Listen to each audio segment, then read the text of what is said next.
Craig, you do a great show. I'm gonna make comments about your situation with you and Logan later, probably sometime next week. I like you. You're in a good mood, and I want to keep you in a good mood. What situation with me and Logan? No, not situation. Your show with Logan next week. I'll do that next week. The show, because you're in a good mood, and I like you, Craig. I truly like you. No, you can't do that. No, that's not how this works. What do you have to say about Take Command? Oh, my God, Craig. Oh, my God. I'll come back to the fact that you just defended Jahan Dotson's name, Jahan Dotson, while saying his name wrong 7 times later. What do you have to say about Take Command, Mark? Okay. Craig, I just think, look, I'm a victim of it too, because no one's a bigger victim than me. I love this team more than anything, okay? I just think that, could we just hold off on this a little bit?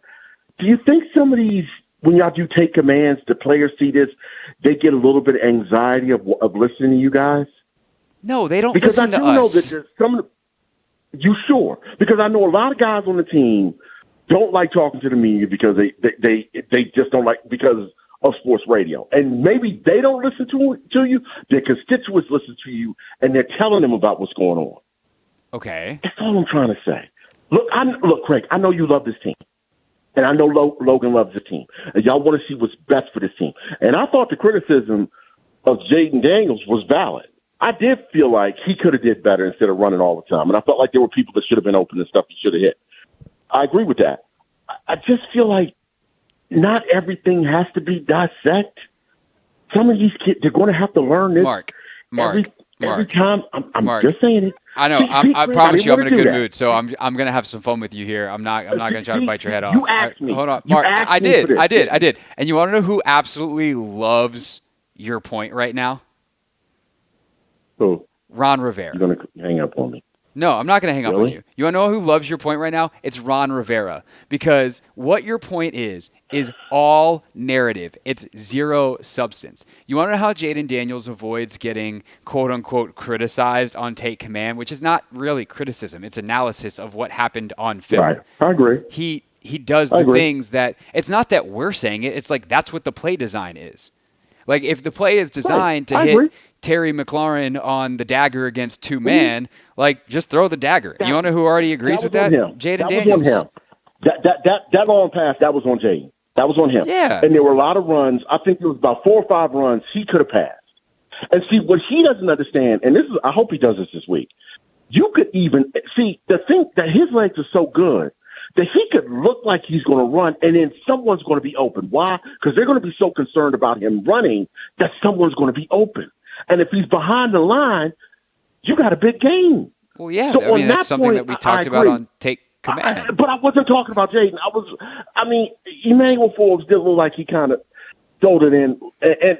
And why doesn't Ben St. Juste look back when the ball's in the air?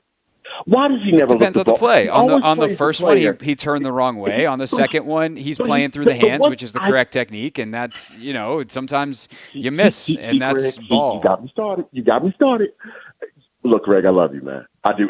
Look, like I said, I love you. You're a former athlete, just like Logan. Y'all former athletes, and I think y'all are a little bit more lenient than a lot of these guys, these ham and eggers who think they know everything and don't. But you guys understand how athletes think and stuff like that, and you kind of don't want to rip them too hard. But you are correct on what you're saying, and I know a lot of times it's the betterment for the team, and that's all we want to do. And I want this team to win more than anything, and I know you do, and I know Logan does too. Yeah, I mean, here's the thing. The funny and Mark, I appreciate it. It. It was a great call. Some fun back and forth there. I appreciate it. Call back anytime. It's Mark and Largo making our day. And here's what I would say is like the funny thing about Mark's call, Anthony, is that I don't love this team more than anything. I'm a hired gun. I've talked about this a million times. Do I want them to do well? Hell yeah, because while my love for the team, if you will, my care for the team, that's actually a more accurate term for it, is completely professionally rooted. I am someone who is I'm hired to do this job. I'm not from here. Now, I have great relationships with a lot of people over there. Like, I have so many friends in the area now. I've been here almost 10 years, which is wild to me. So, like, do I want this team to succeed? Yes, but I also want them to succeed because I'm selfish, and winning means that my job is happier on a day-to-day basis. I don't deal with angry callers. I deal with happy ones. It means that the people that I interview and interact with over in the building are happier and just more joyful to deal with. They want to talk more. People like to talk when they win. They hate talking when they lose. Realistically, just cut to the business end of the chase. Our ratings are better when the team is winning. More people are interested. That's the dirty secret of it's not even dirty. That's the clean secret of the radio business, is that everyone thinks that all your local sports talk radio hosts want the team to lose so that we can tear them down. No. That's bad for business, because the pie of people that are interested in a winning team is so much bigger. Nobody cares about, all due respect, sorry, Michael and Will and everybody over in Southeast at Monumental's building, but nobody cares relatively about the Wizards right now because they're bad. And that's why right now they're like, hey, we're going to rebuild something. We're going to take our time while people are not paying attention. Then they're going to wake up one day and be like, wow, we got a good basketball team. This is cool. Like, that's the stated goal. But for the Commanders, like, yeah, I want them to win terribly badly because I'm tired of covering losing teams, and I want all of you to be happy, and it's good for the show. But here's the other part of that coin. That Mark, that is like me poking fun at Mark the Caller for the Ron Rivera narrative chasing bit, is I have no control over whether they're good or not. And if I do, that's bad. They're already bad if I have control over their ability to be good or not, because they need to live in the substance of reality, not in the narrative chasing world of whatever the heck we're saying. And so, like, for Take Command, when Logan and I break down the film, we're talking about what's already actually happened, and we're hypothesizing how it could actually get fixed. And so the idea that we have some control over the results on the field is ridiculous. And it's actually something I appreciate about Dan Quinn and Adam Peters and this current group and like Cliff Kingsbury, that dude is not playing media games as a coach. I don't think Joe Witt Jr. gives a rip about what's going on in the media either. And I don't think that was the truth in the last regime specifically. I think they were way too concerned about what media narratives were and were constantly chasing those things versus going, hey, what's going to get the result on the field? And that is what this group is about. And I think that we, like we are having a conversation about them. They exist mostly in a bubble. And yes, do their friends or family or whatever send them clips of stuff? Sure. Are they humans, and does that matter on some level? Yes.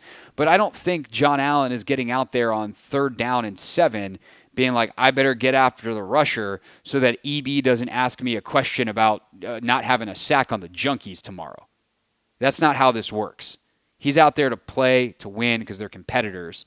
And this is where, like, I guess if you have been an athlete at any level, like, that's just, you don't think about narratives when you play. You just play, and you want to win, and you're in it. And then maybe you step back, and it is a kind of a silly thing that we do, that we ask them about the performances in the post-game situations and ask them about, like, what were you thinking in this? What were you doing in that? And help kind of, first draft of history, journalism, I'll highfalutin the what we do. We try to write that and capture that for posterity. But does it affect, like, that's all after. That's not during. That's not before. And to the extent that stuff is thought of before, it's typically forgotten by the time those guys leave the locker room, they get out on the practice field, and certainly by the time they hit the game field on Sunday. What's up, kiddos? It's your boy Clinton Yates from ESPN. It's the Hoffman Show on the Team 980. Tell your mama I said what's up.